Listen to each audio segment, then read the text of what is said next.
కొంతమంది అడిగారు, ఏమనంటే నినివే పట్టణం గురించి మాట్లాడారు. ఆ అధ్యాయం పూర్తి చేయండి పాస్టర్ గారు అని అడిగారు.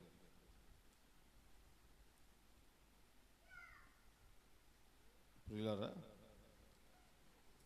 యోనా గ్రంథం 3వ అధ్యాయాన్ని పూర్తి చేయండి అని మన యూట్యూబ్ ఛానల్ చూసినటువంటి వాళ్ళు ఫోన్ చేసి అడగడం జరిగింది. అందుకని రాత్రి నిన్నటి వర్తమానం దైవజనులు పురుషోత్తం గారు అందించారు. అందువల్ల దాన్ని కంటిన్యూ చేయలేకపోయాం. ఈ రాత్రి 3వ అధ్యాయంలో ఉన్నటువంటి మరొక వాక్య భాగాన్ని దేవుని వాక్యంలో నుంచి ధ్యానం చేద్దాం. దేవునికి స్తోత్రం. ప్రియులారా, గత వారంలో దేవుని యందు విశ్వాసం ఉంచారు. తర్వాత ఘనులేమి అల్పులేమి అందరూ గోనె పట్ట కట్టుకున్నారు, ఉపవాసము చాటించారు. ఇంతవరకు మనం 2 అంశాలుగా దేవుని వాక్యాన్ని విన్నాం. 3వ భాగంలో 9వ వచన భాగాన్ని చూద్దాం. మనుష్యులందరూ తమ దుర్మార్గములను విడిచి తాము చేయు బలత్కారమును మానివేయవలెను. మనుష్యులేమి పశువులేమి సమస్తమును గోనె పట్ట కట్టుకొనవలెను. జనులు మనపూర్వకముగా దేవుని వేడుకొనవలెను అని దూతలు నినివే పట్టణములు చాటించి ప్రకటన చేసిరి. ఈ నినివే వారు తమ చెడు నడతలను మానుకొనగా వారు చేయుచున్న క్రియలను దేవుడు చూచి పశ్చాత్తాప్తుడై వారికి చేయుదునని తాను మాట ఇచ్చిన కీడు చేయక మానెను. దేవునికి స్తోత్రం. హల్లెలూయా. ప్రియులారా, 3వ అధ్యాయం 8 కూడా చదువుదాం. నేను చదువుతాను, చూడండి.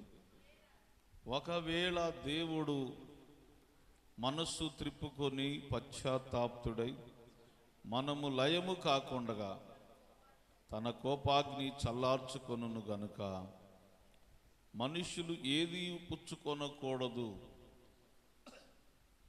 పశువులు కానీ ఎద్దులు కానీ గొర్రెలు కానీ మేత మేయకూడదు, నీళ్లు త్రాగకూడదు.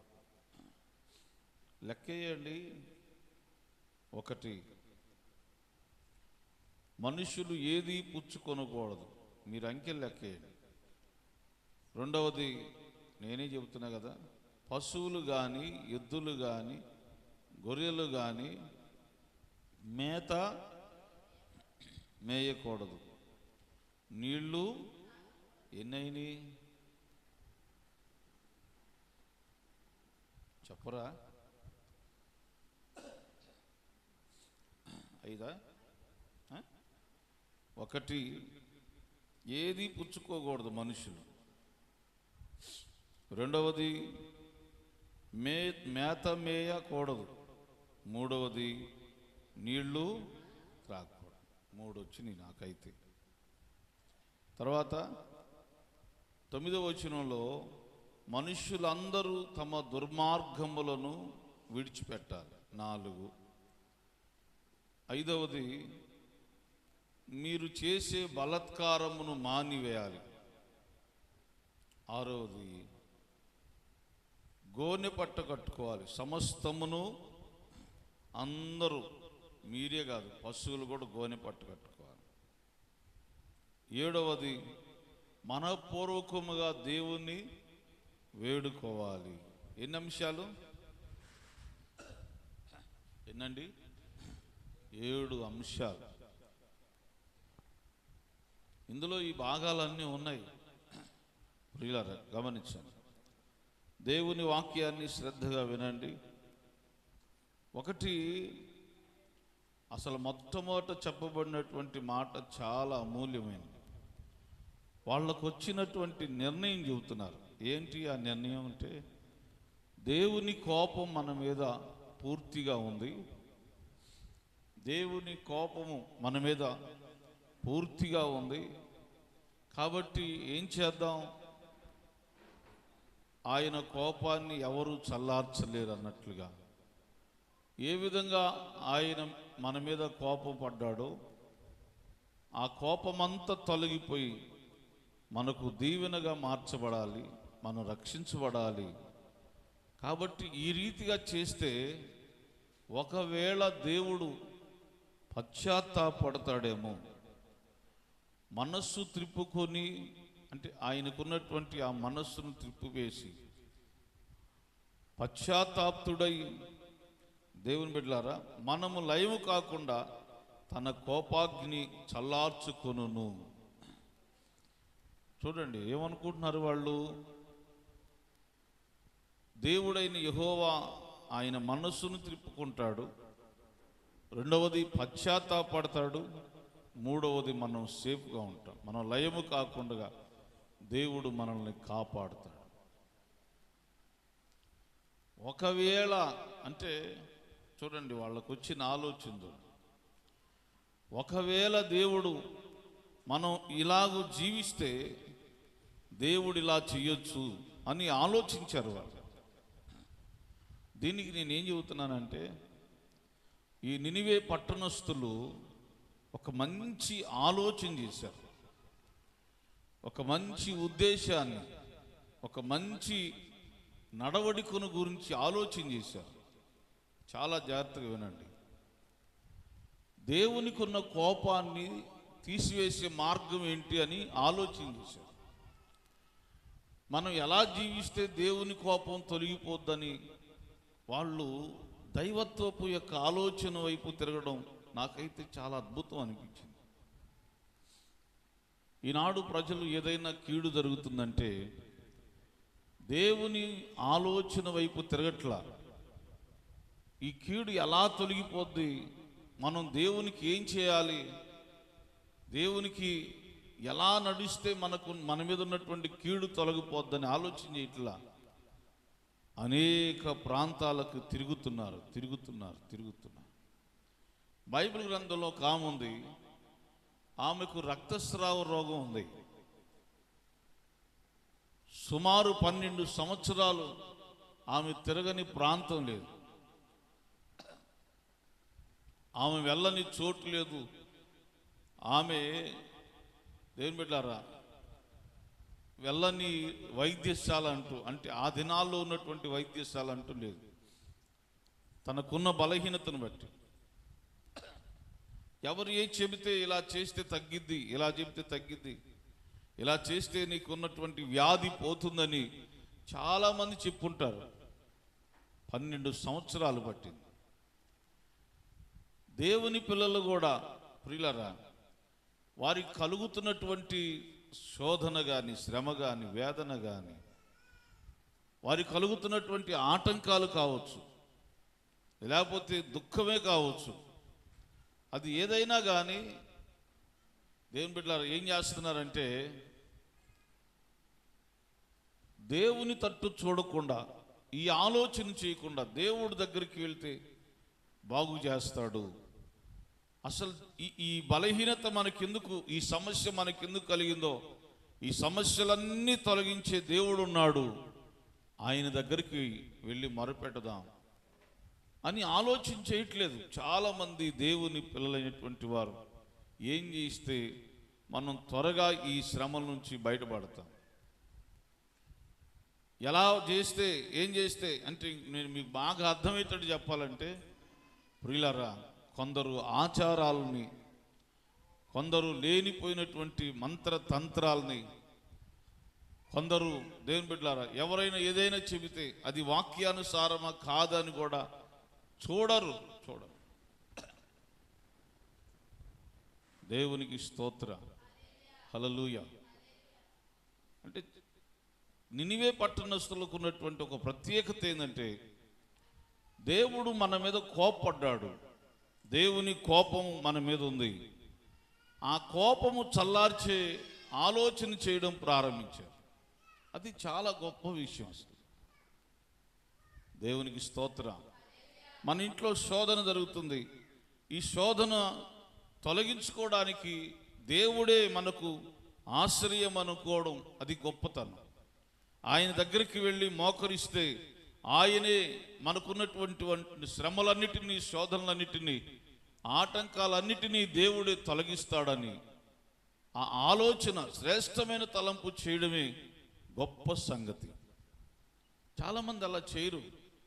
ముందు చేయాల్సిన అన్నీ చేసుకుంటూ వస్తూ ఉంటారు. ఈ లోకంలో ఏది చేయాలో అన్నీ చేస్తూ ఉంటారు. ఎక్కడెక్కడికో పరుగులు తీస్తూ ఉంటారు. ప్రియులారా, నినివే పట్టణస్థులు అలా కాదు. దేవుని కోపము చల్లారాలి. కాబట్టి మనం కొన్ని నిబంధనలు పెట్టుకోవాలి. దేవుని కోపం చల్లారంటే మనం కొన్ని చెయ్యాలి. దేవుని కోపము చల్లారి మనము లయము కాకుండా మనం అందరం కాపాడబడాలంటే మనం కొన్నిటిని చేయాలి అని నిర్ణయించుకున్నారు. దేవదూతలను పంపించి, అంటే దూతలను పంపించి ఆ గ్రామంలో, మహాపట్టణంలో దూతలను పంపించి చాటింపు ఇస్తున్నారు. ఏమేం చేయాలి ప్రకటిస్తున్నారు. ఇప్పుడు ఏమేమి ప్రకటిస్తున్నారు చూడండి. మొదట యోనా ప్రకటించాడు, ఇప్పుడు దూతలు ప్రకటిస్తున్నారు. ఏమేం ప్రకటన చేస్తున్నారు? మీరు ఏదియు పుచ్చుకొనకూడదు. మనుష్యులు ఏదియు పుచ్చుకొనకూడదు. మొదట అసలు టోటల్గా ఏం ఆపు చేయాలంట? ఏం ఆపు చేయాలి? ఫుడ్ అనేది ఆపేయాలి. ఆ మహాపట్టణంలో ఉన్నటువంటి ప్రజలందరూ కూడా ఏది పుచ్చుకోకుండా దేవుని బిడ్డలారా ఆహారాన్ని మానివేయాలి. దేవునికి స్తోత్రం. ఇప్పుడు మీరు సంఘంగా ఉన్నారు. దేవుని పిల్లలు రక్షించబడి సంఘంగా కూడి వస్తున్నారు. ప్రియులారా, కొన్ని సంవత్సరాల నుంచి వస్తున్నారు. మీ అందరినీ 40 రోజులు ఉపవాస ప్రార్థన అని చెప్పాం. ఉపవాస ప్రార్థన టైమింగ్ కూడా చెప్పాం. మీ అందరూ ఫుడ్ మానేయాలి. ఎవ్వరూ కూడా మీకు ఇష్టమైంది ఏది తినటానికి వీల్లేదు. మీరందరూ మానివేస్తే, మీరు ప్రార్థన చేస్తే మీ కుటుంబాల మీద ఉన్న శాపము తొలగిపోయి దేవుడు మిమ్మల్ని ఆశీర్వదిస్తాడని చెప్పాను అనుకోండి. సరే, ఇప్పుడు చెప్పాం, 7వ రోజుకి వచ్చాం. మీలో ఎంతమంది దేవుని సన్నిధిలో ఉపవాసం ఉంటున్నారు? ప్రశ్నించట్లేదు నేను. ఇలా చెప్పుట వలన కొందరు మా ఇష్టం అండి అనుకుంటున్నారు, మేము ఉండలేమండి అనుకుంటున్నారు. కొందరు మేము టాబ్లెట్స్ వేసుకోవాలండి, కొందరు మాకు పనులు మాకు కుదరదండి, మేము ఉపవాసాలు చేసుకుంటూ ఇట్లాగుంటే మాకెక్కడ కుదిరిద్ది, మేము అసలు ఆ ఉపవాస ప్రార్థనలోకి రాము, చేసేవాళ్ళని చేయనియండి, పెద్ద పరమ భక్తులు అనుకునే మనుషులు కూడా ఉంటారు. అంటే రకరకాల ఆలోచన కలిగినటువంటి మనుషులు ఉంటారు. ఇప్పుడున్నటువంటి ఈ 100 మంది లోపు ప్రజలే ఒక తాటి మీదకు రావట్లా. అర్థమవుతుందా? ఉన్నారా? ఉపవాసం ఉన్నారా? వద్దులేండి, చేతులు ఎత్తొద్దు. మీకు మీరుగా ఆలోచన, నా సబ్జెక్టు మీకు క్లారిటీగా అర్థం అవడానికి మాట్లాడతాను. ఒక 100 మంది దాకా ఉన్నారు, 100 మంది లోపు ఉన్నారు. మిమ్మల్ని ఇప్పుడు 7వ రోజులోకి వచ్చాం. ఇంకా 33 రోజులు ఉన్నాయి. ఈ 7 రోజులు మీరు ఉపవాసం ఉండాలి అని చెప్పాను నేను. ఎంతమంది ఉన్నారు? టైమింగ్ కూడా చెప్పాను. ఎంతమంది ఉన్నారు? నేను చెప్పిన ఆలోచనలన్నీ నడిచేటువంటి వాళ్ళు బోలెడు మంది ఉన్నారు. ఎట్లా? మేము ఉండలేమండి, మేము ట్యాబ్లెట్స్ చేసుకోవాలి, మాకు బీపీ, షుగర్లు, థైరాయిడ్లు, లేనిపోని బలహీనతలన్నీ ఉన్నాయి, మేము ఉండలేము. అంటే రకరకాల ప్రజలు ఉన్నారు. ఆ నినివే మహాపట్టణంలో ఒక వ్యక్తి నడుచుకుంటూ వెళితే 3 దినాలంత దూర ప్రయాణం కలిగినటువంటి ఆ మహాపట్టణంలో రాజు చాటిస్తున్నాడు. ఎవడు ఏది తినడానికి వీల్లేదు, ఏది పుచ్చుకోవడానికి వీల్లేదు అనగలనే. ప్రియులారా, మనము లయము కాకుండా ఉండాలంటే పుచ్చుకోకూడదు. ఒక ఆజ్ఞలాగా పంపించాడు, దూతలను పంపించాడు. ఆ వీధులన్నీ, ఆయా గ్రామాలు, ఆయా ప్రాంతాలన్నీ కూడా దేవుని బిడ్డలారా ఆ మాటను విని మనము లయము కాకూడదని వారు ఏది పుచ్చుకోకుండా దేవుని సన్నిధిలో కఠినంగా దేవుని మనస్సును త్రిప్పడానికి ప్రార్థన చేస్తున్నారంట. దేవునికి స్తోత్రం. గట్టిగా చెప్పండి హల్లెలూయా. ఇక్కడ ఉన్న కొద్ది మందిమే మనం ఒక తాటి మీదకు రాము, ఒక మనస్సు మీదకు రాము, ఒక తలంపులోనికి, ఐక్యతలోనికి రాము. రకరకాల మనసులు, ఒక పట్టణం అంతా కూడా ఒక మాటకు లోబడ్డారంటే వాళ్ళు ఏమనుకున్నారో తెలుసా? వాళ్ళల్లో ఒక భారం ఉంది. నా ఇంట్లో ఎవడు చావకూడదు, నా ఇంట్లో ఎవడు కాలిపోకూడదు, నా ఇంట్లో ఎవడు పతనం కాకూడదు, నా ఇంట్లో ఎవడు నిత్య పాతాళానికి వెళ్ళకూడదని దేవుని బిడ్డలారా వాళ్ళందరూ కూడా వారి ఇంట్లో ఎవడు లయము కాకూడదని ఆలోచన చేసి కడుపు మార్చుకున్నారు. మీకుందా ఆలోచన? కట్టుకున్న భర్త లయమైపోతున్నాడు అనుకోండి, శుభ్రంగా 3 పూటలు తింటాం. కనీసం ఉపవాసాల్లో కూడా ఉపవాసం ఉండి ప్రభువు నాకు మంచి అవకాశం ఇచ్చాడు అనుకోమన్నా. భార్య అయిన, భర్త అయిన, పిల్లలైన, ఇంట్లో వ్యక్తులు నశించిపోతుంటే దేవుడు నాకు మంచి అవకాశం ఇచ్చాడు, కడుపు మార్చుకుని ఏది తినకుండా నినివే పట్టణస్థులు ప్రార్థిస్తే దేవుని మనస్సు త్రిప్పబడింది. అలాగనే నా కుటుంబంలో కూడా దేవుడు కీడుకు బదులుగా మేలు చేస్తాడని. దేవుని బిడ్డలారా, నువ్వు ఏది పుచ్చుకోకుండా త్యాగం చేసావా? వాక్యమే దేవుని నిబంధనలే, వాటిలో మార్పులు ఉండవు. ప్రియులారా గమనించాలి, ఈ నినివే పట్టణం చేసిన పని అది. ఏది పుచ్చుకోవద్దు అంటే పుచ్చుకోలేదు. రెండవది, వాళ్ళు ఏం నిర్ణయం చేసుకున్నారు? పశువులు కానీ, గొర్రెలు కానీ, ఎద్దులు కానీ మేత మేయకూడదు. రెండవ సూచన ఏం చెప్పారు? రెండవ కండిషన్ ఎలా చెప్పారు చూడండి. మీకు పశువులు ఉన్నాయి కదా, మీకు ఎద్దులు ఉన్నాయి, గొర్రెలు ఉన్నాయి కదా, మీ ఇండ్లలో మీకు సంపదనిచ్చేవి ఉన్నాయి కదా, వాటన్నిటికీ మేత వేయకూడదు. ఇదంతా దేనికి? ఏమండి, మనం ఉన్నాం కానీ పశువులు ఏం చేసినాయండి? వాళ్ళకున్నటువంటి ఆలోచన చెబుతున్నాను నేను. ప్రభువు చెప్పల వీళ్ళకి ఇలా, కానీ ప్రభువు వారు వీళ్ళతో ఇలా చేయండి, నేను మనస్సు మార్చుకుంటానని ప్రభువు చెప్పలేదు. వాళ్ళు నిర్ణయించుకుంటున్నారు, నినివే పట్టణస్థులు నిర్ణయం చేసుకుంటున్నారు.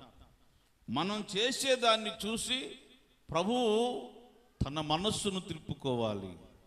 దేవునికి స్తోత్రం, హల్లెలూయా. మనం చేసే కార్యాలను బట్టి, మనం నడిచే ప్రవర్తన బట్టి ప్రభువే ఆయన మనస్సును తిప్పుకొని పశ్చాత్తాపడాలని పశువులకు కూడా మేత పెట్టొద్దన్నారు. ఎవ్వరూ మాట్లాడాలి, ఎవ్వరు, ఏ వీధిలో వాళ్ళు, ఏ ఏరియా వాళ్ళు కూడా వచ్చి ఇదిగో మా పశువులు మా ఇష్టం, మేము మేత మేపుకుంటాం అని అనలేదు. ప్రియులారా, 3వ మాట చూడండి, ఏమంటున్నారు? నీళ్లు త్రాగకూడదు. కండిషన్ చూడండి, మేత మేయకూడదు, నీళ్లు త్రాగకూడదు. ఎన్ని రోజులు అనేది? 40 రోజులు నినివే పట్టణం నాశనం అవుతుందని యోనా చెప్పాడు. కానీ వీళ్ళు ఉంటున్నటువంటి దినాలు ఇన్ని రోజులు కాదు. దేవుడు మనస్సు త్రిప్పుకోవాలి అంతవరకు. మనుషులేమో ఆహారం తీసుకోకూడదు, పశువులు, ఎద్దులు, గొర్రెలు కానీ ఇవి మేత మేయకూడదు, నీళ్లు త్రాగకూడదు. కఠినమైన ఉపవాసం. దేనికి ఇది?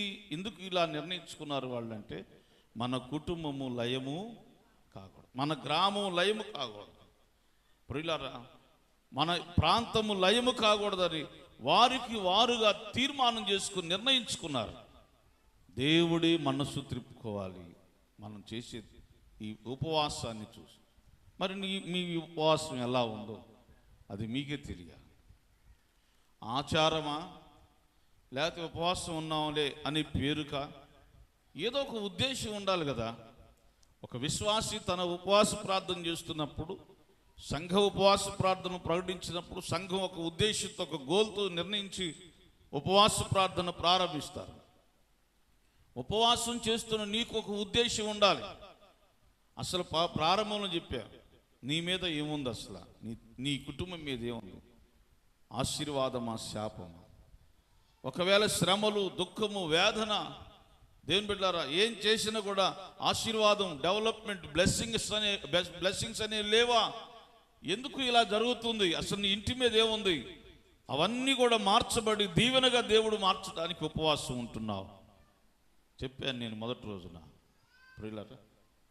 కాబట్టి ఈ ఉద్దేశాన్ని ఏం చేయాలి? ఒక బలమైన తీర్మానం. నినివే పట్టణస్థులే దేవునికి వ్యతిరేకంగా భయంకరమైన, దేవునికి వ్యతిరేకంగా దీవించినటువంటి వీళ్ళు, ప్రవర్తించినటువంటి వీళ్ళే కఠినంగా ఉపవాసం ఉంటే దేవుని ఎరిగిన బిడ్డలు ఇంకెంతగా ఉండాలండి చెప్పండి. ఆయన ప్రభావం ఎరిగిన వాడు, ఆయన మహిమను ఎరిగిన వాడు, ఆయన ఎలాంటి వాడో ఎరిగిన వారు. ఎర్ర సముద్రం నారిన నేలగా మార్చాడని ఎరిగాం, తెలుసుకున్నాం, గ్రహించాం. దేవుని బిడ్డ మారానీటిని మధురంగా మార్చిన వాడు, ఎరుకో గోడలను కూల్చిన వాడు, ఆయనకు అసాధ్యమైంది ఏది లేదని ఎరిగిన వాళ్ళు కుటుంబాల్లో జరుగుతున్నటువంటి లయమైపోతున్న, నశించిపోతున్న మద్యపానం, ధూమపానం, దేవుని బిడ్డల శరీర సంబంధమైన కార్యాలకు బందీలైపోయి లయమైపోతున్నటువంటి ఈ మనుషులను చూసి ఏం చేస్తున్నాం మనం? వారి కంటే కఠినమైన ఉపవాసం చేయాలి. కానీ చేస్తున్నామా? ఏమి లేదు. వీళ్ళంటారు, నేను ఈ అధ్యాయం చదువుతున్నప్పుడు చాలా ఆశ్చర్యం వేసింది. దేవుడే మనస్సు త్రిప్పుకోవాలనేటట్టుగా ఉపవాసం చేశారంట. దైవము యొక్క మనస్సును త్రిప్పడానికి మనం చాలాసార్లు, ఆయన మాట ఇచ్చాడంటే నెరవేర్చే దేవుడు కదా. 40 రోజుల్లో మీ పట్టణం నాశనం అవుతుందని వార్త వచ్చింది. ఇప్పుడు వీళ్ళే ప్రయత్నం చేస్తున్నారంటే మనం ఎవ్వరము నాశనము, మన పశువులు కూడా నాశనం కాకూడదు, మన ఎద్దులు, మన గొర్రెలు, మనకున్నటువంటి సంపదలు ఏది కూడా నాశనం కాకూడదు. అన్ని క్షేమంగా ఉండాలంటే కఠినమైన ఉపవాసం ఉండి దేవుని సన్నిధిలో ప్రార్థన చేయాలి. చూసారా వాళ్ళ తీర్మానం ఎంత బాగుందో? ఆలోచన చేశారా? ఈ 3 అయిపోయిన తర్వాత ఇంకా మరలా 4 యాడ్ చేశారు. ఏం చేశారు చూడండి. ఇప్పుడు ఆహారము, నీళ్లకు సంబంధించి చెప్పారు. ఇప్పుడు ఏం చెబుతున్నాడు చూద్దాం.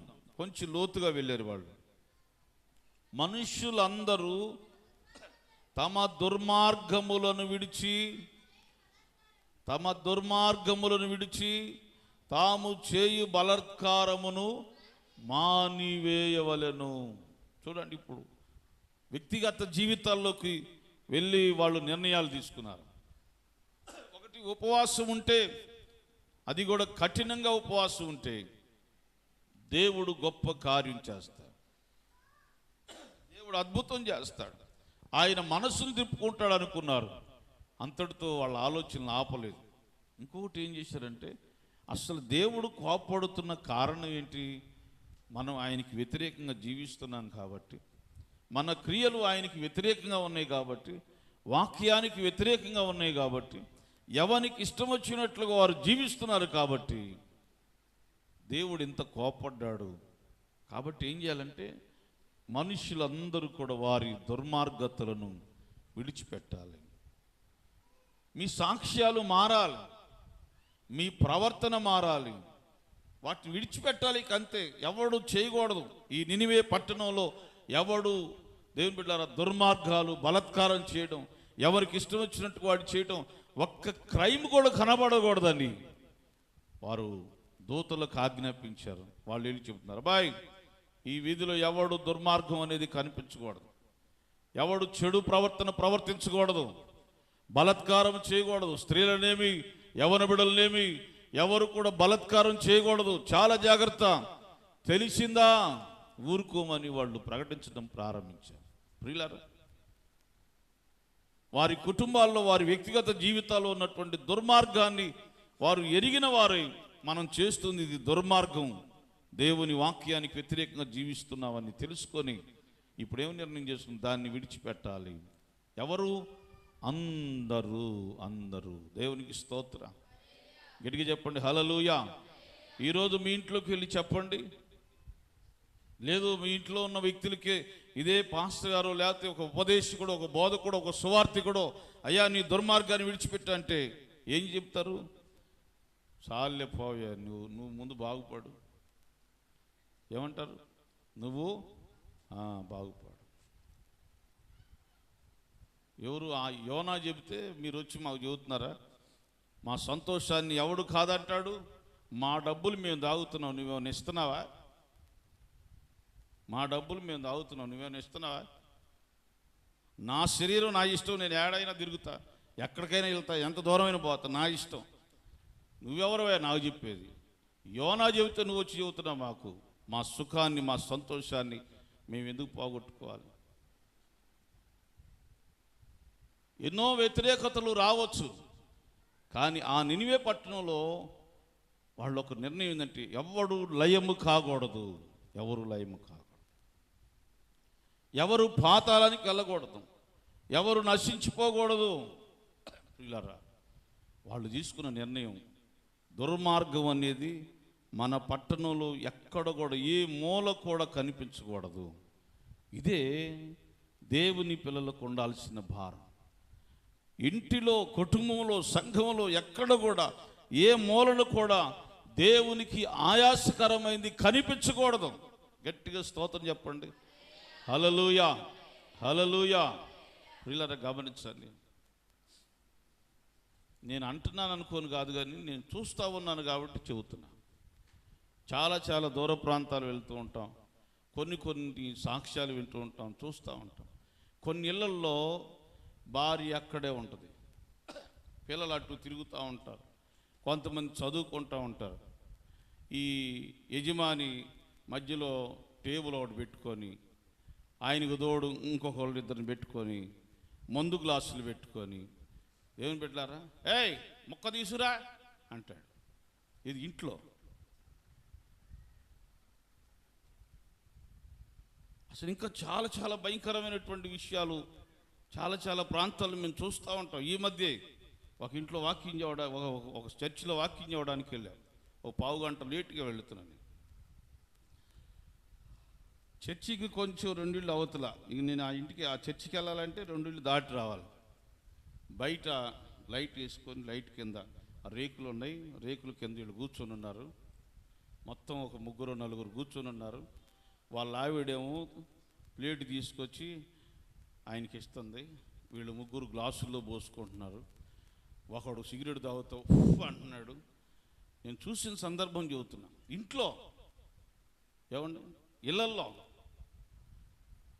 అంటే ఈ కుటుంబాల్లో ఎంత భయంకరమైనటువంటి శాపకరమైన కార్యక్రమాలు చేస్తారంటే, బుద్ధి లేని కార్యక్రమాలు. అదే ఆ భార్య, నువ్వు అందరూ వెళ్ళిపోయి బాగా తాగి బోర్ల పడ్డావు, పంది కూడా అట్టపడ్డావు అనుకోండి. ఆమె ఏమనుకోండి, ఏంది ఈయన రోజు తాగుతున్నాడు, అది కూడా గ్లాస్ ఎత్తి తాగింది అనుకోండి, ఆమె కూడా తాగింది అనుకోండి. ఏమైంది జీవితం? తెల్లారి నుంచి ఆమె కూడా అలవాటే అన్న అనుకోండి. చెబుదాం, ఉదాహరణ చెబుతున్నా. ఏమండి ఇంకో బాటిల్ ఎక్స్ట్రా అందనుకో, ఏమైంది కాపురం? చెప్పండి, ఏమైంది కాపురం?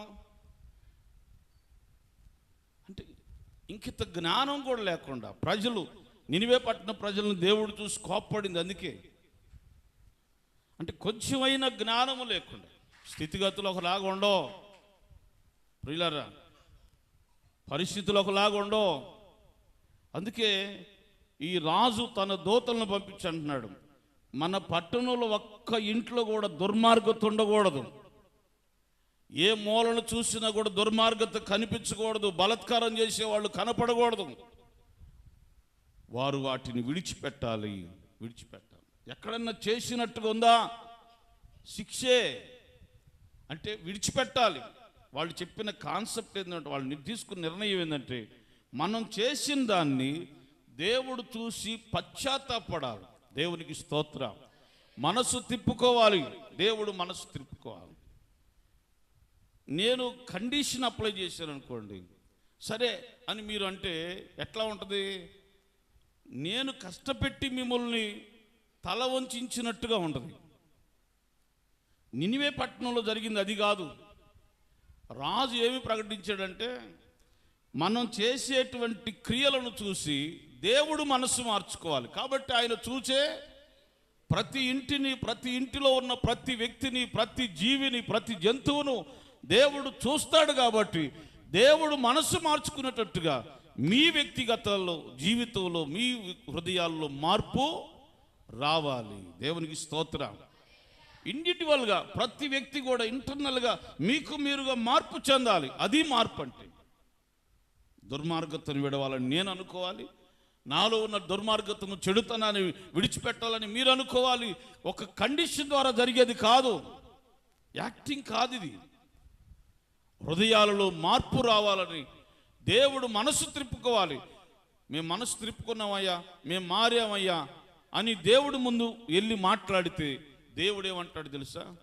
మారిన వాడిని చూసాం మంచి దాసుడు అంటాడు, మారని వాడిని చూసి వేషధారి అంటాడు. కాబట్టి ఆయనకి ఆ దృష్టి, ఆయన సంపన్నుడు, ఆయన పరిశుద్ధుడు. ఆయన ఎదుట మన క్రియలు మానుకొని చూపించాలి. దేవునికి స్తోత్రం. గట్టిగా చెప్పండి హల్లెలూయా. ఎంత గొప్ప నిర్ణయం చూడండి. అంటే మరొక మాటలోకి వెళ్ళి టైం అయిపోతుంది, ముగిచ్చేస్తాం. దుర్మార్గతను మానివేయాలి, ఇంకా బలాత్కారమును మానివేయాలి. మనుష్యులేమి పశువులేమి సమస్తమును గోనె పట్ట కట్టుకొనాలి. ఇక్కడ ఒక చిన్న మాట చెప్పి కొంచెం ముందుకెళ్తాం, ఎందుకంటే ఎక్కువ టైం లేదు. అందరూ రాజు, మంత్రులు, ఆ పట్టణంలో ఉన్నటువంటి ఆ మహాపట్టణంలో ఉన్న వాళ్ళందరూ కూడా గోనె పట్ట కట్టుకోవాలి. ఈక్వాలిటీ. ఇప్పుడు ఒక స్కూల్లో కానీ, ఒక కాలేజీలో కానీ ఎందుకు యూనిఫామ్ ఇస్తారు? ఎందుకు యూనిఫామ్ ఇస్తారని నాకు తెలిసిన విషయం చెబుతున్నాను చూడండి. అధికమైన ధనము కలిగిన వాడు, ధనవంతుడైన వాడు దేవుని బిడ్డలారా విలువైన వస్త్రాలు వేసుకొచ్చుకుంటాడు. లేని పేదవాడు, దరిద్రుడు ఉంటాడు, వాడికి సరిగా గుడ్డలే ఉండవు, చొక్కా కూడా సరిగా ఉండదు, చెయ్యితే చిరిగిపోయిన చొక్కా కనపడుతుంది, వాడి డ్రెస్సు సరిగా ఉండదు. తరగతి గదుల్లో వాళ్ళు కూర్చున్నప్పుడు లేని వాడిని, పేదవాడిని, ఉన్నవాడు హీనంగా చూస్తాడు. రేయ్ నువ్వు అడిపోయి కూర్చో అని అంటారు. అట్లా జరిగినాయి.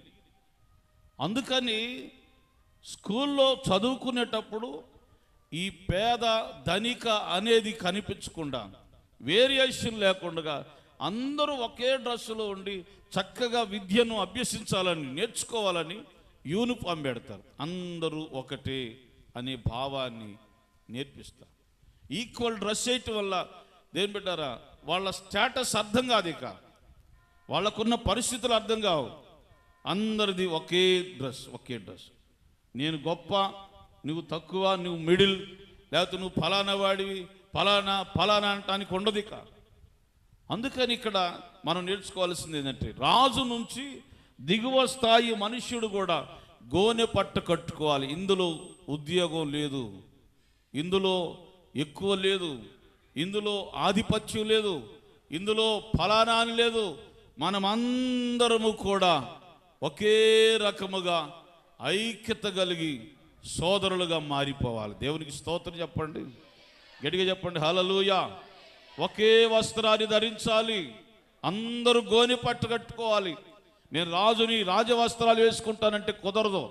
నేను మంత్రిని, మంత్రి వస్త్రాలు వేసుకుంటానంటే కుదరదు. నేను ఫలానా కింగుని అనుకుంటే కుదరదు. ఇక్కడ ప్రతి ఒక్కడు గోనె పట్టు కట్టుకోవాల్సిందే.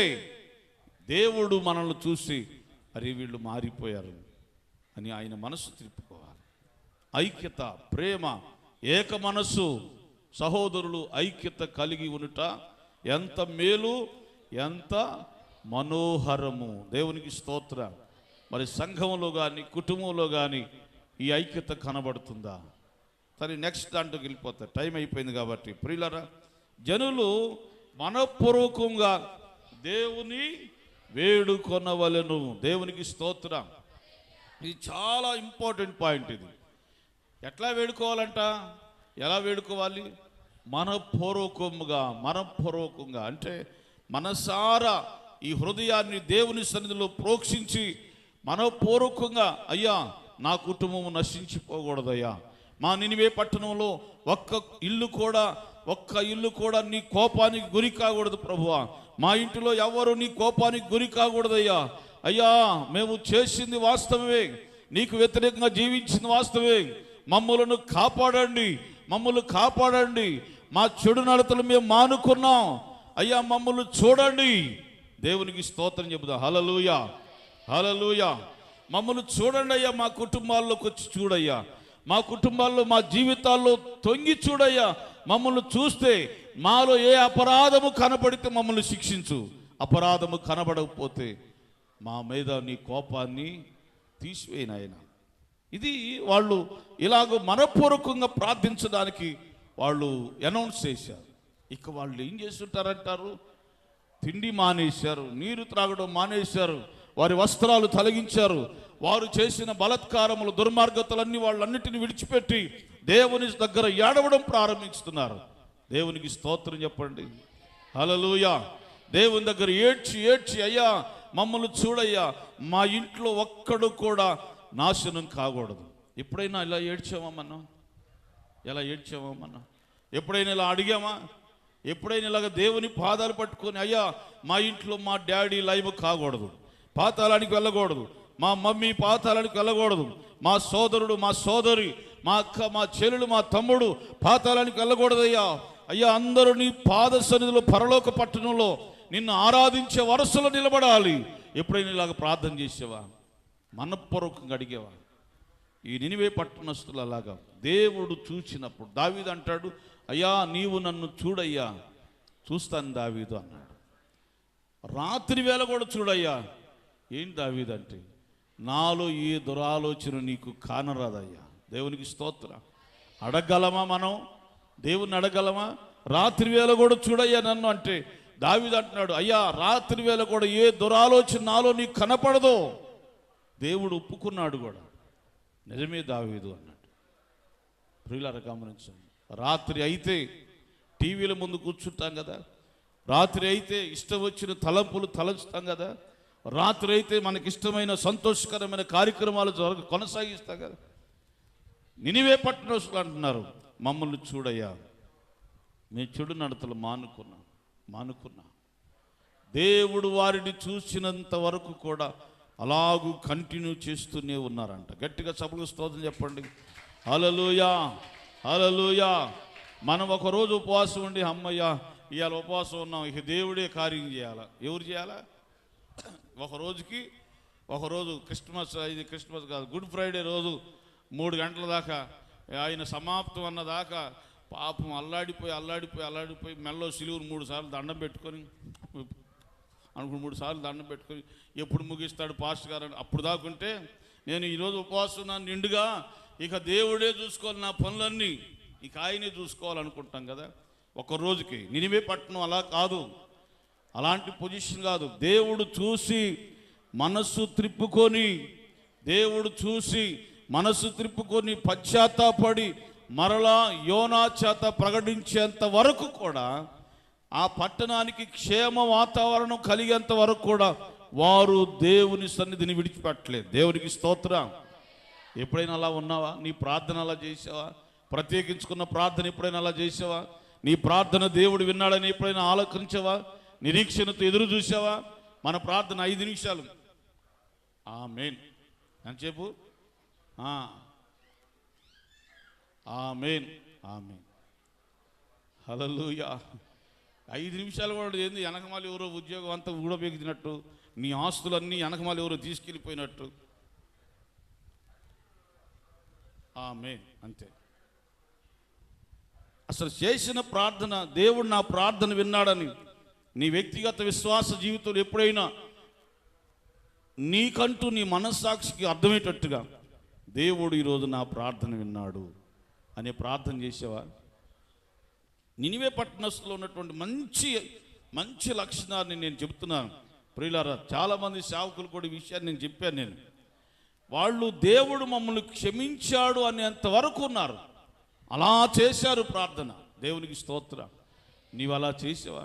విశ్వాసిగా ఎప్పుడైనా నీ గదిలోనికి వెళ్ళి మోకరించి, చాపేసి మోకరించి, చేతులెత్తి అయ్యా అని మొరపెట్టి కన్నీరు విడిచి నా దేవుడు నా ప్రార్థన విన్నాడు అన్నంత వరకు ప్రార్థన చేసావా?